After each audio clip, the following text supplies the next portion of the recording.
Early one morning, Thomas and Gordon were waiting at Knapford. Gordon had just backed down to take his train when he heard a voice. Hello, Gordon. Remember us? Pip? Or is it Emma? It's me! Philippa laughed. Well done.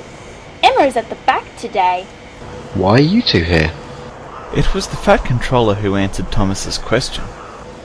Philippa and Emma could be very helpful to our railway. Helpful? How so? As you know, Thomas, the railway has to remain competitive in order to survive. This is especially true now that there's a hovercraft running a ferry service to Sodor. Yes, ma'am. I've been in discussions with the other railway and they feel that the engine changeover at Burrow is taking too long. With Philippa and Emma in charge of the express, you can run straight through to London.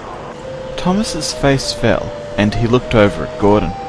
But does this mean Gordon's not going to the express engine anymore? We're only going to be looking after the London service, Thomas.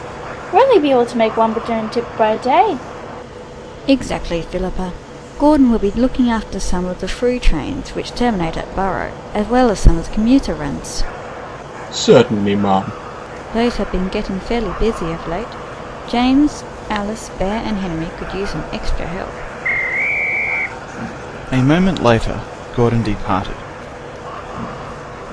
Thomas watched him go.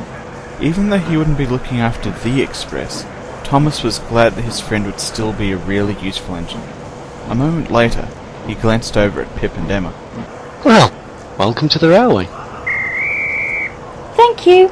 Pip replied, as Thomas departed. But I'm afraid to say, not all the engines took the news as well as Thomas. It's preposterous. James spluttered that night in the sheds. Replacing Gordon just because the other railway made a bit of a fuss about the time to change engines.